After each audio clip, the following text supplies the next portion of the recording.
تكفرون بالله وكنتم أمواتا فأحياكم ثم يميتكم ثم يحييكم ثم إليه ترجعون الله أكبر আল্লাহ রাব্বুল আলামিন বলেন কাইফা তাকফুরুনা বিল্লাহ তোমরা কিভাবে আমাকে অস্বীকার করো তোমরা কিভাবে আমার সাথে কুফরি করো অথচ তোমরা ছিলে মৃত আমি তোমাদেরকে জীবন দিয়েছি আবার তোমাকে মৃত দান করব আবার তোমাদেরকে জীবন দান করব তোমরা ইলাইহি তুরজাউন আল্লাহ বলেন তোমাদেরকে এবং তোমাদেরকে আমার কাছে ফিরে আসতেই হবে আল্লাহ বলতেছে তোমরা ইলাইহি তুরজাউন তোমাকে আমার কাছে ফিরে আসতেই হবে এই জন্য আমরা ছিলাম সবাই রূহের জগতে আল্লাহ পাক রব্বুল আলামিন আমাদের মা বাবার মাধ্যমে আরবি ঘটনার ভিতরে আমাদেরকে রাখে সেখান থেকে আবার আরবি দুনিয়াতে আসলাম তাহলে আমরা মৃত ছিলাম আল্লাহ পাক রব্বুল আলামিন আমাদের জীবন দান করেছেন এই দুনিয়া থেকে যখন আমাদের মৃত্যু হবে তাফসীরের মধ্যে আসছে ব্যাখ্যার মধ্যে আসছে মানুষ মৃত্যুবরণ করে না মানুষ ইন্তেকাল করে আর ইন্তেকাল শাব্দিক অর্থ হলো স্থানান্তর করা এক জায়গায় থেকে আরেক জায়গায় চলে যাওয়া এই জন্য আমরা প্রথমে ছিলাম রূহের জগতে সেখান থেকে আমি প্রথম মায়ের পেটে আসছি মায়ের পেটের ভিতর থেকে আমরা আমি দুনিয়ার মধ্যে আসছি আবার আরবি বাজার আমাদেরকে দুনিয়া থেকে কবরের জগতে আমাদেরকে যেতে হবে দুনিয়া থেকে ইন্তেকাল করার পরে আবার আমাদেরকে আল্লাহ রাব্বুল আলামিন আবার কবরের ভিতরে জীবন দান করবেন আবার সেই কবর থেকে আমাদেরকে হাসরের ময়দানে উঠতে হবে সুবহানাল্লাহ সুম্মা ইলাইহি তুরজাউন কবর থেকে সোজা আমাদেরকে আল্লাহ পাক রব্বুল আলামিনের কাছে যেতে হবে এই জন্য মুমিনের 5 নম্বর গুণ হলো মুমিন আখিরাতকে বিশ্বাস করবে পরকালকে বিশ্বাস করবে আমরা অনেকে আছি আখিরাত বলতে আমরা কিছু বুঝি না আমরা মনে করি আমাদের মৃত্যু হবে আমরা মৃত্যুর পরে আমাদেরকে দাফন কাফন করা হবে আমাদের কবরস্থ করা হবে আমরা যেমন দুনিয়ায় থেকে মৃত্যুবরণ করেছি আমাদের চক্ষু দুইটা বন্ধ হয়ে গেছে আমাদের কর্মপাত বন্ধ হয়ে গেছে আমাদের চলাফেরা সব কিছু যেমন বন্ধ হয়ে গেছে মৃত্যুর পর যখন আমাদেরকে কবরস্থ করা হবে সেখানে আমাদেরকে জীবন দান করা হবে না আমাদের গোশতগুলো হাড্ডিগুলো সব কিছু মাটির সাথে মিশে একাকার হয়ে যাবে এই ধারণা যাদের আছে আল্লাহ পাক রব্বুল আলামিন বলে বান্দা তোমরা যেরকম দুনিয়ার জমিনে যেরকম জীবিত ছিলে তোমরা যেরকম রূহের জগতে যেরকম তোমরা জীবিত ছিলে মায়ের পেটে যেরকম তোমরা জীবিত ছিলে মায়ের পেট থেকে আমি তোমাদেরকে দুনিয়াতে যেরকম জীবন দান করেছি দুনিয়া থেকে আবার যখন তোমাদেরকে আমি মৃত্যু দান করব আবার কবরের ভিতরে তোমাদেরকে জীবন দান করব আবার কবর থেকে আমি হাসরের ময়দানে তোমাদেরকে জীবন দান করব إن الحمد لله الأكرم الذي خلق الإنسان وعلمه من البيان ما لم يعلم فسبحان الذي لا يحصى امتنانه باللسان ولا بالقلم نشهد أن لا إله إلا الله وحده لا شريك له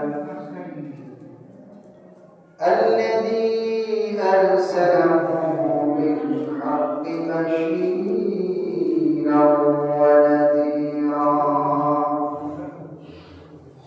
وداعيا إلى الله بإذنه وسراجا وقمرا منيرا فقد قال الله تعالى في كلامه المجيد وفي الفرقان الحميد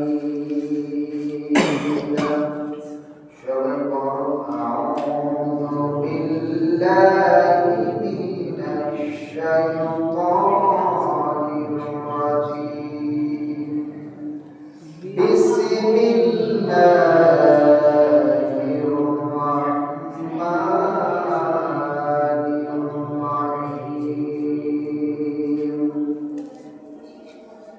كيف تكفرون بالله وكنتم أمواتا فأحياكم ثم يميتكم ثم يحييكم ثم إليه ترجعون. وقال الله تعالى الذين يؤمنون بالغيب ويقيمون الصلاة ومما رزقناهم ينفقون والذين يؤمنون بما أنزل إليك وما أنزل من قبلك وبالآخرة هم يوقنون أولئك على هدى من ربهم وأولئك هم المفلحون. وقال رسول الله صلى الله عليه وسلم أحب الأعمال إلى الله أدعاها وأفضلها. وقال الله تعالى إن الله وملائكته يصلون على النبي يا أيها الذين آمنوا صلوا عليه وسلموا تسليما. اللهم صل على سيدنا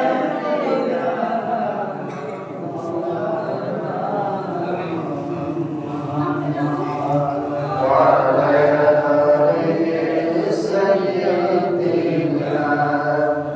سيدنا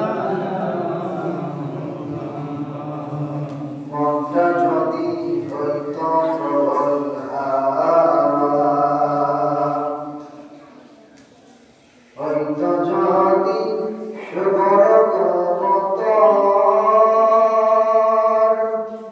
আমি মেঘের ডানায় পাঠিয়ে দিতাম, আমি মেঘের ডানায় পাঠিয়ে দিতাম মদিনার পথে, যেথায় আমার প্রিয় নবী ঘুমাই নিরন্তর, যেথায় আমার প্রিয় নবী ঘুমাই নিরন্তর। আলহামদুলিল্লাহ, আল্লাহ তাআলার দরবারে লাখ করে শুকরিয়া আদায় করছি যে মহান তাবারক তাআলা আমাকে এবং আপনাদেরকে অত্যন্ত ভালোবেসে শারীরিক সুস্থতা রেখে দুনিয়ার সমস্ত কাজ থেকে বাহির করে তার বিশাল আকাশের নিচে প্রশস্ত জমিনের উপরে আল্লাহ তাআলার দরবারে যে জায়গাটুকু সবচাইতে বেশি দামি সেখানে আসা এবং বসার তৌফিক দান করলেন। এই জন্য আমরা সকলে খুশি না বেজার? কম না বেশি? তাহলে সকলে প্রাণ উজাড় করি, আকাশ বাতাসকে মুখরিত করে সেই মহান তাবারক তাআলার শুকরিয়া আদায় করছি। আলহামদুলিল্লাহ, আলহামদুলিল্লাহ, আরো জোরে বলি আলহামদুলিল্লাহ, আলহামদুলিল্লাহ। লাখ কোটি দরুদ সেই মহান মানবের প্রতি, সেই পিতার প্রতি, সেই রাসূলের প্রতি, যে নবীর আদর্শের মতো রয়েছে ইহকাল এবং পরকালের মুক্তি। সকলে সে নবীর প্রতি দিক থেকে শিরক মুক্ত বিদাত মুক্ত দরদ প্রেরণ করি। সকলে করি সাল্লাল্লাহু আলাইহি ওয়াসাল্লাম। সম্মানিত হাজিরিন, আমরা বিগত সপ্তাহে যে কোরআন কারীমের সূরাতুল বাকারা 2 নম্বর থেকে 5 নম্বর আয়াত কারিমা পর্যন্ত আলোচনা ধারাবাহিকভাবে শ্রবণ করতেছিলাম। আল্লাহ পাক রব্বুল আলামিন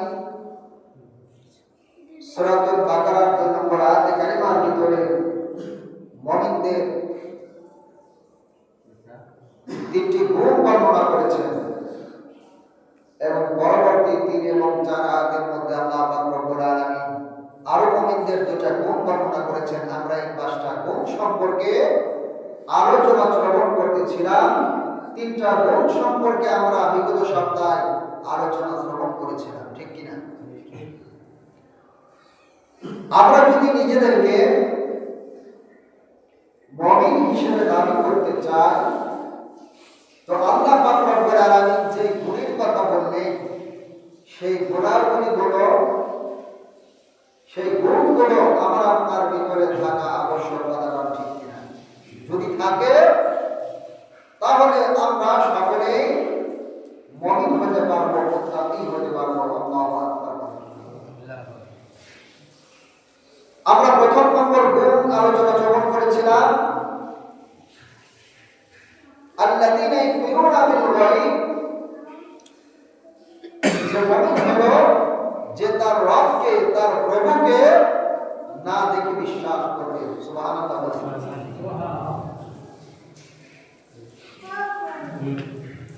ওয়া ইউকিমুনাস সালাহ, এবং যখন তার প্রভুকে প্রভু বলে মনে করেছে, মেনে নিয়েছে, তখন মুমিনের 2 নম্বর কাজ হবে নামাজ কায়েম করা। নামাজ কায়েম করা।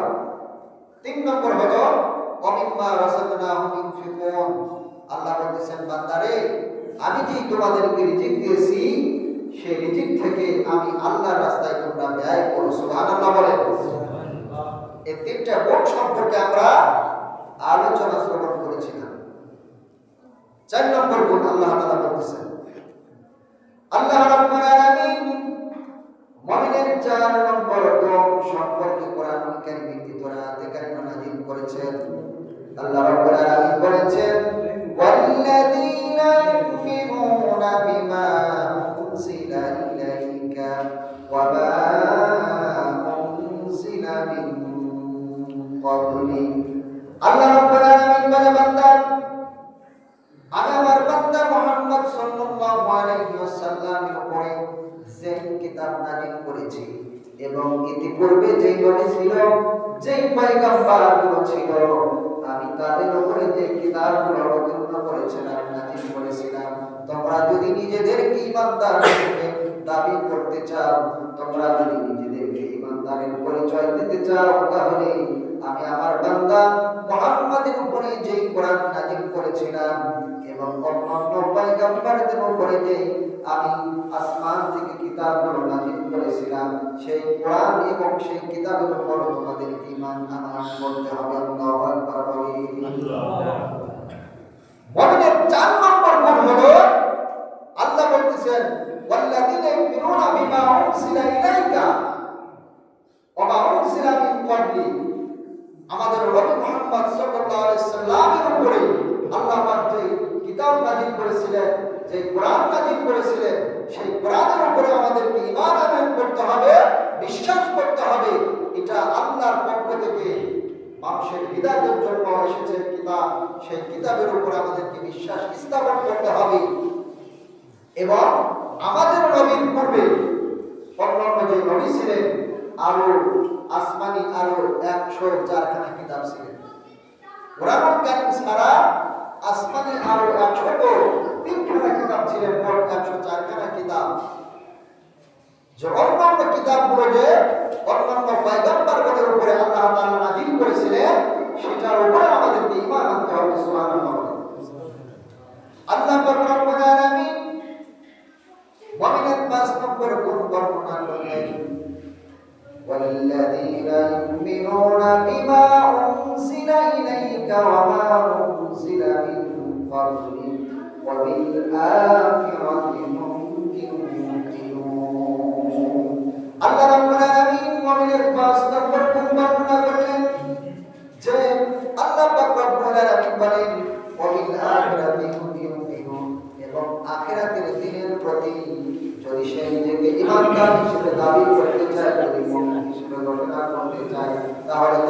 আখিরাতের দিন হিসেবে আখিরাতের দিনের প্রতি তাকে ঈমান আনয়ন করতে হবে। সুবহানাল্লাহ। তাহলে মুমিনের ৫ নম্বর গুণ হলো ওয়াবিল আখিরাতি হুম ইউকিনুন, পরকালের দিনের উপর তাকে বিশ্বাস স্থাপন করতে হবে। পরকাল বলতে আখিরাতকে বোঝানো হয়েছে। পরকাল বলতে আখিরাতকে বোঝানো হয়েছে। আমরা অনেকে আছি আমরা পরকালকে বিশ্বাস করি না। এই পৃথিবীতে অনেক নাস্তিক আছে যারা পরকালকে বিশ্বাস করে না, আল্লাহকে বিশ্বাস করে না, রাসূলকে বিশ্বাস করে না।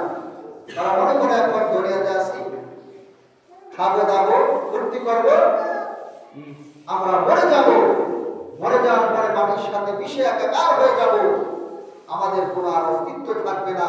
পরকাল বলতে কোনো বিষয় নাই, পরকাল বলতে কোনো জিনিস নাই। নাউযুবিল্লাহ বলে।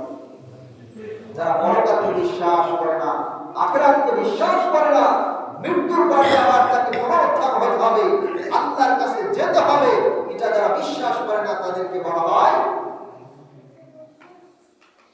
এরা হলো নাস্তিক। এদের নাম কি বলে? নাস্তিক।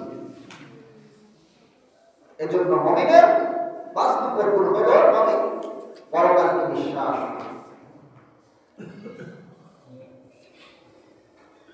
যারা পরকালকে বিশ্বাস করে না, মনে করে যে আমরা মৃত্যুর পরে মাটির সাথে মিশে যাব, আমাদের হাড় হাড্ডি মাংস সমস্ত দেহ মাটির সাথে মিশে যাবে, আমাদের কোনো আর অস্তিত্ব থাকবে না, অতএব পরকাল বলতে কিছুই নাই, এটা যারা মনে করে, আল্লাহ পাক রব্বুল আলামিন তাদের জবাব দিয়েছেন।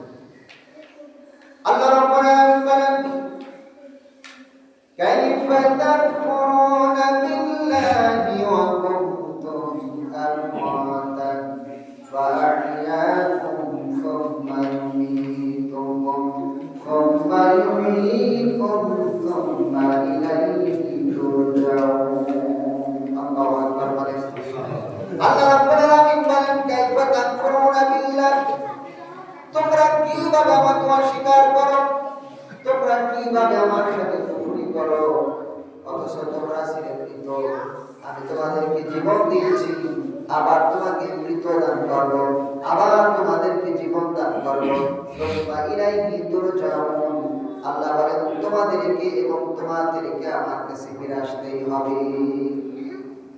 আল্লাহ বলতেছে তোমরা ইলাইহি তুরজাউন, তোমাকে আমার কাছে ফিরে আসতেই হবে।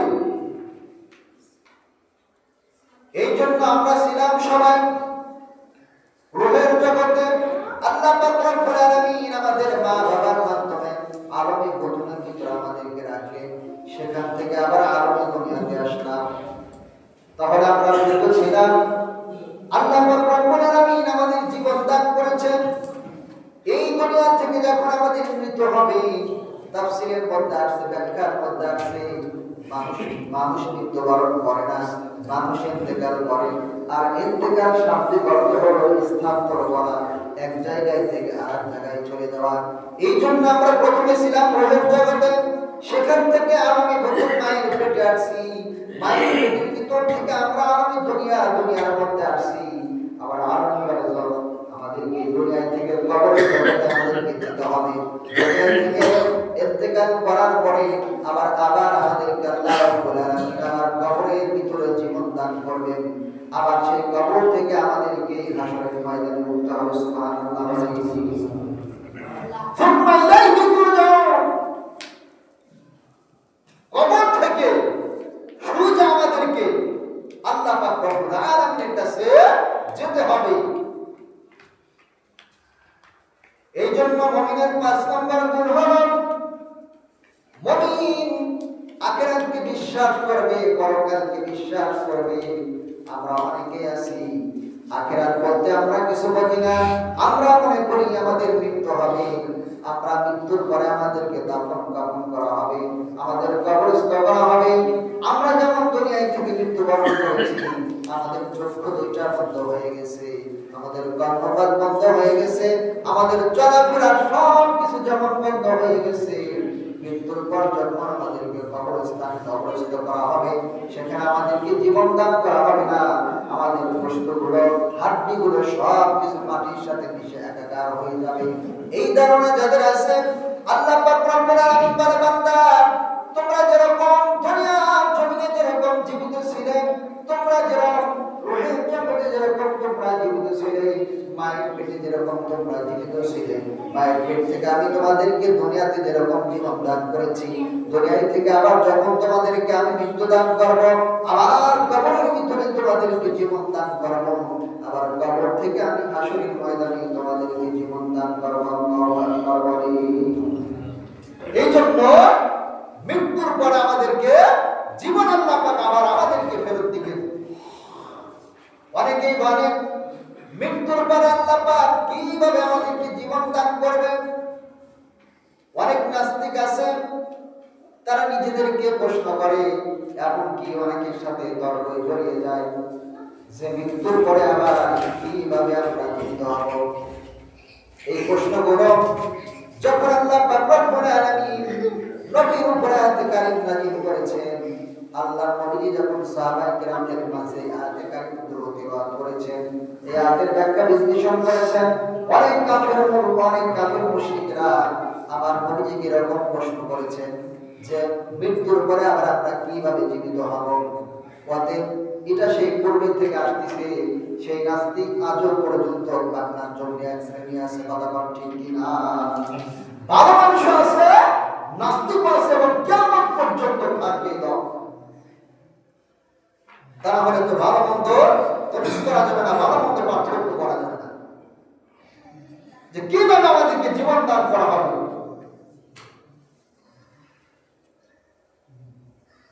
এজন্য একটা জিনিস দেখবেন, আপনি সর্বপ্রথম নিজে আবিষ্কার করেছেন, নিজে, আপনাকে কেউ বলে নাই। যে কোনো একটা জিনিস আপনি নিজে আবিষ্কার করছেন, আবিষ্কার করার পরে জিনিসটাকে তৈরি করার পরে আপনি একটা জিনিস মনে করেন, একটা জিনিস বানানোর জন্য অনেক সময় লাগে, কথা ঠিক কিনা? যখন ওই জিনিসটা আবার আপনি বানাবেন সময় লাগবে, আপনি মনে করলেন যে জিনিসটা আবার নতুন আমি সংস্কার করব, নতুন ভাবে তৈরি করব, তাহলে আপনি যেরকম ভাবে আগে তৈরি করছেন, আমি একটা স্যাম্পল উদাহরণ দিচ্ছি, ওই জিনিসটাই যদি আপনি আবার পুনরায় ভেঙে আবার নতুন করে বানাইতে চান, বলেন তো কি প্রথমবারের চাইতে দ্বিতীয়বার আপনার আবিষ্কার করতে বানাইতে সহজ না কঠিন? কথা বলে না, সহজ না কঠিন? সহজ। প্রথমবার কঠিন। আপনি যে কোনো একটা জিনিস নিজের মেধা দিয়ে তৈরি করছেন, কার থেকে পরামর্শ নেন নাই, আপনি নিজেই তৈরি করছেন। ধরেন এই বইটা আপনি নিজেই তৈরি করছেন, নিজে, আপনার যতটুকু সময় লাগবে এই ঘড়িটা তৈরি করার পর আপনি মনে করতেছেন যে না, এটাকে আমি ভেঙে আবার নতুন করে সংস্কার করব, বলেন তো দেখি প্রথমবারের চাইতে দ্বিতীয়বার আপনার কাছে সহজ না কঠিন? সহজ। আইডিয়া দরকার আছে। আর আল্লাহ পাকের যে কোনো জিনিস তৈরি করতে ভালো লাগে না, চিন্তা করা লাগে না, আল্লাহ বলেন কুন ফায়াকুন হয়ে যায়। সুবহানাল্লাহ। ইন্নামা আমরুহু ইযা আরাদা শাইআন আইয়াকুলা লাহু কুন ফায়াকুন। আল্লাহ শুধু ইচ্ছা করে, আল্লাহ পাক রব্বুল আলামিন কোনো কিছুকে বানানোর জন্য শুধু ইচ্ছা করে, আল্লাহ বলেন এবং সেটা সাথে সাথে হয়ে যায়। সুবহানাল্লাহ। সাথে সাথে হয়ে যায়। এই জন্য সেটাকে আবার পুনরুত্থান করতে আল্লাহর আর সময় লাগবে না। আল্লাহ পাক রব্বুল আলামিন সর্বপ্রথম শনিবারের দিন আসমান বানাইছেন। সুবহানাল্লাহ বলে। শনিবারে আসমান বানাইছেন, রোববারের দিন এই জমিন বানাইছেন। যদিও আল্লাহ পাক ইচ্ছা করলে আসমান বানাইছেন আল্লাহ ফি সিত্তাতি আইয়ামিন, 6 দিন পরে, বলেন কয় দিন? ইচ্ছা করলে আল্লাহ 1 মিনিটে 1 সেকেন্ডে বানাইতে পারতেন। আল্লাহ শনিবার আসমান বানাইছেন, রোববারে জমিন বানাইছেন, সোমবার আহার পর্ব যা কিছু সব কিছু আল্লাহ সোমবারের দিন সৃষ্টি করেছেন। মঙ্গলবার সারা পৃথিবীতে যত অশ্লীল কাজ আছে, যত অশ্লীল বলে সব কিছু আল্লাহ মঙ্গলবারে বানিয়েছেন। বুধবারের দিন আল্লাহ পাক রব্বুল আলামিন এই সাতারা বলে যে তারকা বলে যে আমরা দেখি, চাঁদ বলে দেখি, সূর্য, এই সব কিছু আল্লাহ পাক রব্বুল আলামিন বুধবারে বানাইছেন। আর বৃহস্পতিবার আল্লাহ পাক রব্বুল আলামিন পৃথিবীতে যত মাখলুকাত আমরা দেখি সমস্ত মাখলুকাতকে সৃষ্টি করেছেন, সুবহানাল্লাহ। আর শুক্রবারের দিন আসর নামাজের পর আমাদের পিতা হযরত আদম আলাইহিস সালাতু ওয়াস সালাম কে আল্লাহ পাক রব্বুল আলামিন সৃষ্টি করেছেন, সুবহানাল্লাহ বলে, সুবহানাল্লাহ বলে। এই জন্য আল্লাহ পাক রব্বুল আলামিন বলেন, মানুষকে মৃত্যুর পরে আবার আমি পুনরুত্থান করব। মানুষ মৃত্যুর পরে মাটির সাথে মিশে যাবে, হাড় হাড্ডি গুলো আবার একাকার যখন মিশে একাকার হয়ে যাবে, আমি আল্লাহ রাব্বুল আলামিন যখন হুকুম করব আবার মানুষকে আমি পুনরুত্থান করব। এই জন্য আল্লাহ রাব্বুল আলামিন বলেছেন, সুম্মা ইলাইহি তুরজাউন, তোমাকে আমার কাছে ফিরে আসতেই হবে। কথা বল ঠিক কিনা? এই জন্য মুমিনের ৫ নম্বর গুণ হলো মুমিন আখিরাতের দিনের উপরে বিশ্বাস রাখবে, আবার যে মৃত্যুর পরে তাকে জীবন দান করা হবে, কিয়ামতের ময়দানে তার কাছ থেকে যে হিসাব নেওয়া হবে। মুমিন এই ৫ নম্বর মুমিনের গুণ হলো মুমিন আখিরাতের দিনের উপরে বিশ্বাস স্থাপন করবে। এই জন্য আমরা অনেকে আছি আমাদের অন্তরের ভিতরে অনেক সময় শয়তান প্রবঞ্চনা দেয় নাস্তিক হওয়ার জন্য। এমনকি পৃথিবীতে বড় বড় বুদ্ধিজীবী আছে যারা নিজেদেরকে বুদ্ধিজীবী মনে করে, যে আল্লাহ এটা বানাইলো কেন, ওটা বানাইলো না কেন, এখানে এইটা হলেই তো ভালো হইতো। এরকম বুদ্ধিজীবী আছে না নাই? আমেরিকার একজন গবেষক, ওরা একদিন রাস্তা দিয়ে হেঁটে যাচ্ছেন, রাস্তা দিয়ে দেখেন এই যে লতা গাছে দেখবেন অনেক বড় বড় লাউ হয়, মিষ্টি কতগুলা হয়, ৫ কেজি ৭ কেজি ১০ কেজি, কথা ঠিক কিনা? তো ওরা চিন্তা করতেছেন যে এত মোটা গাছ, এত চিকন গাছ, এত বড় বড় ফল দিছে, মানে আল্লাহকে উদ্দেশ্য করে বলতেছে। তারপরে ওরা হাঁটতে হাঁটতে হাঁটতে হাঁটতে ওরা যখন ক্লান্ত, একটা বট গাছের নিচে ওরা বিশ্রাম নিচ্ছেন। বট গাছ, বটের ফল ধরে কি ধরে না? বলেন তো দেখি, বট গাছ অনুযায়ী ফল ছোট না বড়? কথা বলেন, ছোট না বড়? মনে হয় আপনারা দেখেন নাই, ছোট ছোট ফল। তো ওরা অনেক ক্লান্ত হওয়ার পরে গাছের নিচে একটু বিশ্রাম নিচ্ছে, তখন একটা পাকা ফল ওনার নাকের ডোগার উপরে এসে পড়ছে। ওরা তখন চিন্তা করলেন, ওরা তখন গভীরভাবে চিন্তা করলেন যে ওই লতা গাছে যে আল্লাহ এত বড় কত দিছে, এত বড় লাউ দিছে, আর এই বট গাছ অনুযায়ী যদি আল্লাহ ফল দিত, আর ওই ফলটা যদি আমার নাকের উপরে পড়তো, তাহলে আমার কি অবস্থা হতো? এই জন্য আল্লাহ পাক যেখানে যে জিনিসটা দেওয়ার দরকার আল্লাহ তার এলেম অনুযায়ী সেখানেই দিয়েছে। অনেক সময় আল্লাহর এলেম, আল্লাহর জ্ঞান আমাদের মধ্যে বিবেকে কাজ করে না। আমার আপনার মেমোরি যদি হয় 5 জিবি, তাহলে তো কাজ করবে না। কথা ঠিক কিনা? এই জন্য আল্লাহ পাক রব্বুল আলামিন তার এলেম অনুযায়ী এগুলো সৃষ্টি করেছেন। এই জন্য মুমিনের ৫ নম্বর গুণ হলো মুমিন আখিরাতের উপরে বিশ্বাস স্থাপন করবে। একবার হযরত ইব্রাহিম আলাইহিস সালাম, ইব্রাহিম নবী আল্লাহকে বলতেছেন, আল্লাহ মানুষ মৃত্যুর পরে আবার কিভাবে জীবিত হবে? নবী বলছেন, আল্লাহ বলছেন ইব্রাহিমকে যে তোমার কি বিশ্বাস হয় না? আল্লাহ বিশ্বাস হয়, যদি একটু নিজে চোখে দেখতাম যে আপনি কিভাবে আবার মানুষকে জীবন দান করবেন, তাহলে অন্তরের ভিতরে একটু প্রশান্তি পেতাম, অন্তরের মধ্যে একটু শান্তি পেতাম যে আপনি মৃত্যুর পর আবার মানুষকে কিভাবে জীবন দিবেন। আল্লাহ বললেন ইব্রাহিমকে, ঠিক আছে, যাও তুমি 4টা চড়ুই পাখি নিয়ে আসবে।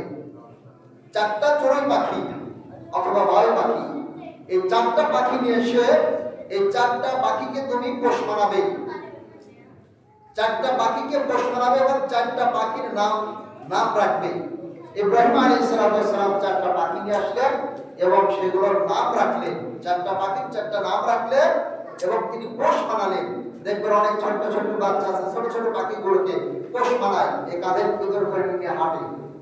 ইব্রাহিম নবী ওই 4টা পাখিকে নিয়ে আসলেন এবং পোষ মানালেন। এবার আল্লাহ তাআলা বললেন যে এই 4টা পাখিকে তুমি কি করো, জবাই করো, এগুলোকে টেনে ছিঁড়ে চূর্ণ বিচূর্ণ করে ফেলে দাও। 4টা পাখিকে জবাই করছে, টেনে ছিঁড়ে আল্লাহ বললেন এবার সবগুলো পাখিকে এক জায়গায় করো। তারপরে বললেন সুম্মা জুজআন, এই অংশগুলো 4টা পাহাড়ের উপরে রেখে আসো। ইব্রাহিম আলাইহিস সালাম সেই পাখি 4টা পাখিকে একত্রিত করে সবগুলো গোশত এক জায়গা করে 4টা পাহাড়ের উপরে রেখে আসছে। এবার আল্লাহ বললেন যে এবার তুমি তাদের নাম ধরে ডাকো। নাম ধরে ডাকলে সব পাখি একাকার হয়ে ইব্রাহিম আলাইহিস সালামের নিকটে চলে আসলেন। তখন ইব্রাহিম বললেন যে নিশ্চয় আপনি জ্ঞানী, নিশ্চয় আপনি জ্ঞানী। এই জন্য মুমিনের 5 নম্বর গুণ হলো মুমিন আখিরাতকে বিশ্বাস করবে। সম্মানিত মহল্লাবাসী, সম্মানিত মুসলিম ভাইরা, আমরা যে কথাগুলো বললাম আল্লাহ পাক রব্বুল আলামিন আমাকে এবং আপনাদেরকে আমল করার তৌফিক দান করুন। সকলে আমিন। যারা সুন্নাত